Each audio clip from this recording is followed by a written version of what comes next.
Assalamualaikum warahmatullahi wabarakatuh. Perkenalkan, nama saya Wanda Wiyandini dengan NPM 23195 dari kelas E akan menjelaskan tentang kasus yang saya pilih, yaitu Awe, seorang laki-laki warga negara Korea Selatan yang memiliki istri sah yang bernama Ami, warga negara Korea Selatan, serta dikaruniai 4 anak selama menjalani pernikahannya. Awe baru-baru ini diketahui berselingkuh dengan warga negara Indonesia berinisial TE dan membawa anak dari hasil pernikahannya bersama selingkuhannya.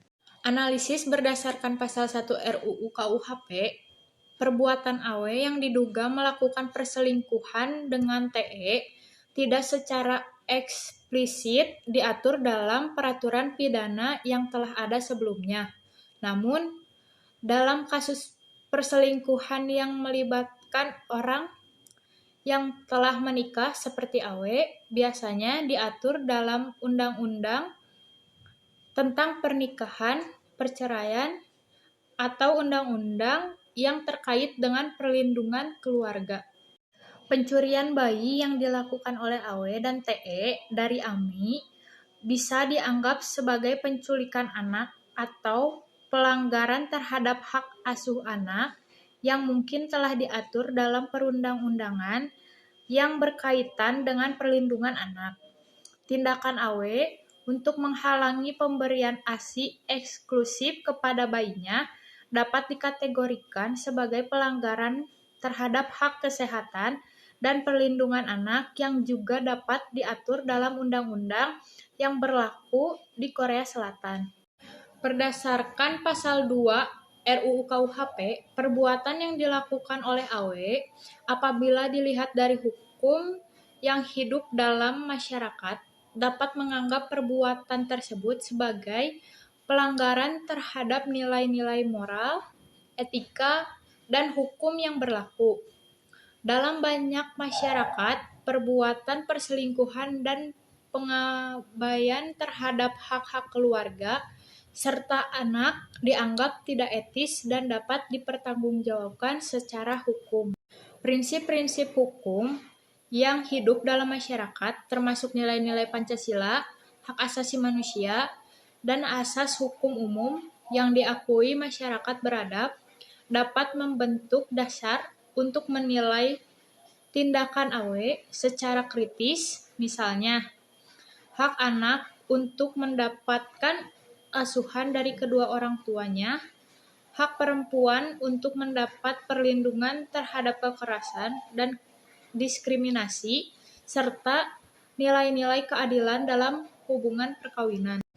Tindakan Awe yang diduga menghalangi hak Ami untuk memberikan ASI eksklusif kepada bayinya juga dapat dilihat sebagai pelanggaran terhadap hak kesehatan dan hak anak yang merupakan prinsip-prinsip yang diperjuangkan oleh masyarakat yang beradab. Berdasarkan pasal 3 RUU KUHP, pasal 3 ayat 1 menegaskan bahwa jika ada perbuatan dalam peraturan perundang-undangan setelah suatu perbuatan terjadi, diberikanlah peraturan perundang-undangan yang baru. Hal ini berarti bahwa jika tindakan Awe yang dilakukan setelah terjadinya perubahan dalam peraturan perundang-undangan, maka tindakan tersebut akan dinilai berdasarkan aturan yang baru. Jika perbuatan yang telah terjadi tidak lagi dianggap sebagai tindak pidana menurut peraturan perundang-undangan yang baru, proses hukum terhadap tersangka atau terdakwa harus dihentikan demi hukum pasal 3 ayat 2. Artinya, jika setelah perbuatan peraturan perundang-undangan, tindakan Awe yang dilakukan tidak lagi dianggap sebagai pelanggaran pidana, maka proses hukum terhadapnya harus dihentikan.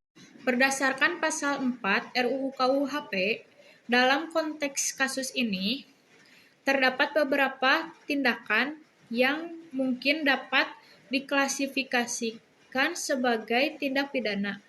1. Perselingkuhan. 2. Pengusiran Ami dan bayinya dari rumah. 3. Penolakan memberikan bayi untuk disusui. 4. Penahanan dan pembatasan hak-hak Ami secara tidak sah. Berdasarkan Pasal 4 RUU KUHP, tindakan yang dilakukan oleh AW yang memiliki dampak dan konsekuensi di wilayah negara Kesatuan Republik Indonesia dapat dikenakan hukum pidana. Namun, untuk menilai secara pasti apakah tindakan tersebut memenuhi unsur-unsur tindak pidana yang diatur dalam perundang-undangan Indonesia, diperlukan pemeriksaan dan proses hukum yang lebih lanjut. Berdasarkan Pasal 6 RUU KUHP, dalam konteks kasus ini, terdapat beberapa kemungkinan tindak pidana yang dapat digolongkan sebagai pelanggaran hukum internasional yang berlaku di Indonesia. 1. Pengusiran dan pembatasan hak-hak Ami. 2. Penahanan bayi secara tidak sah. 3. Penghentian efek untuk akses pendidikan anak. 4. Penolakan terhadap hak kunjungan dan hubungan keluarga.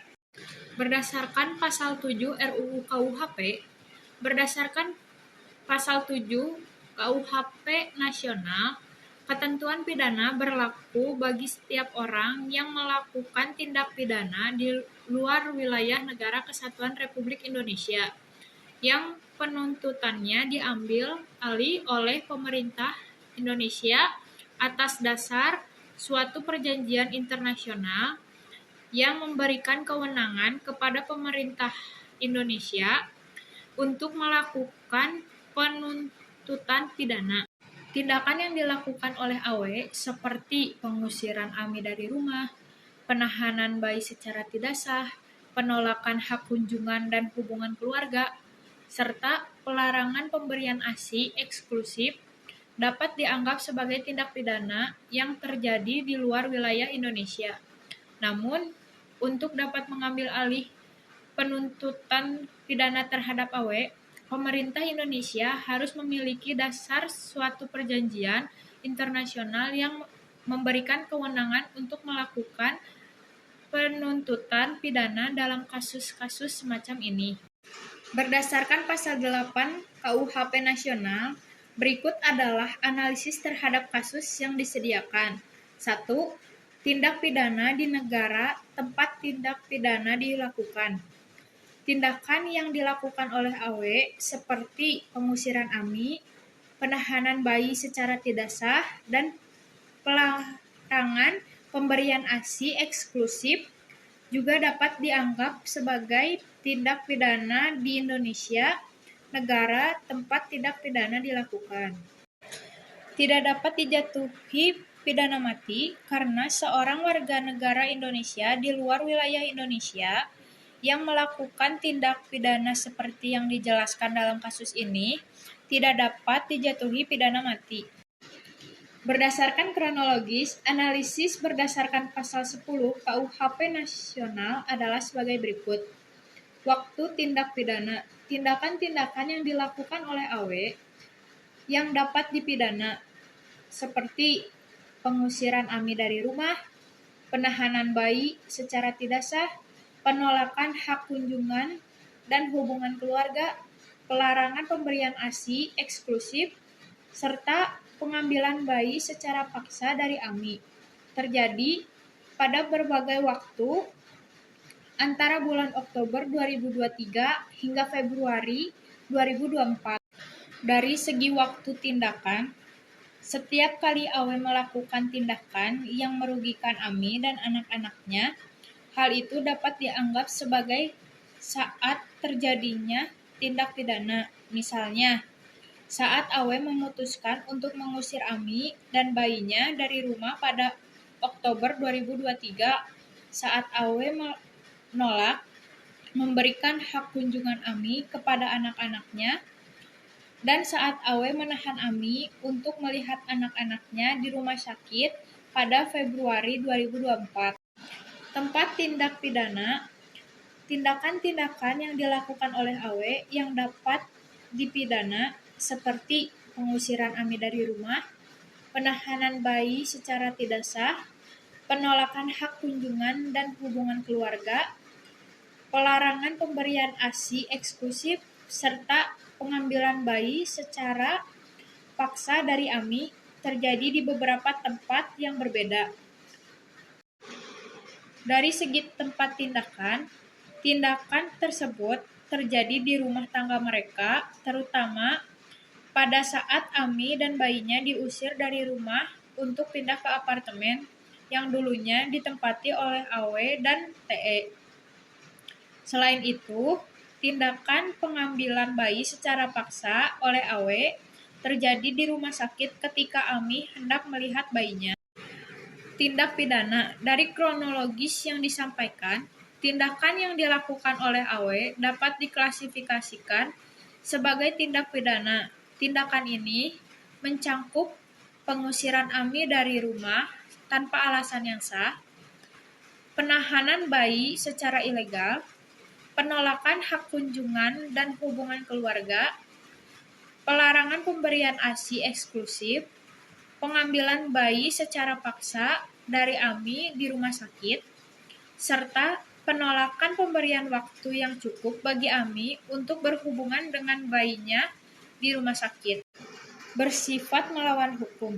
Tindakan-tindakan yang dilakukan oleh Awe jelas melanggar hukum yang bertentangan dengan norma-norma hukum yang berlaku di masyarakat.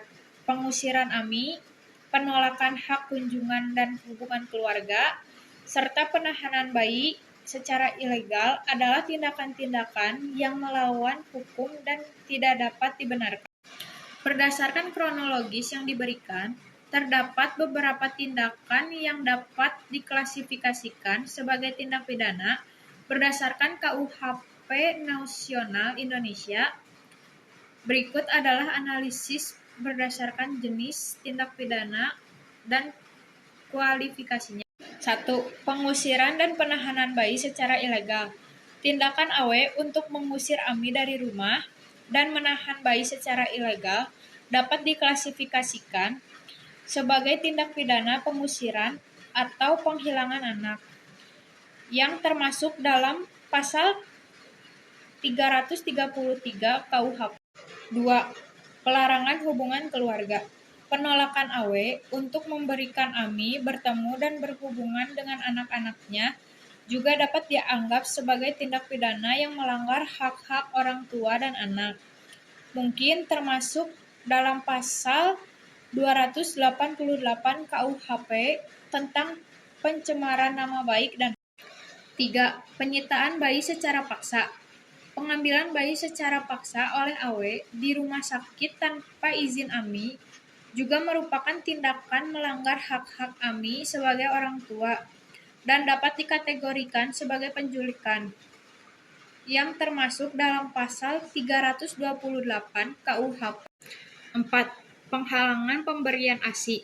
Tindakan Awe untuk menghalangi Ami memberikan ASI eksklusif kepada bayinya juga dapat dianggap sebagai tindak pidana yang merugikan kesejahteraan anak, meskipun tidak ada pasal yang secara khusus mengatur hal ini.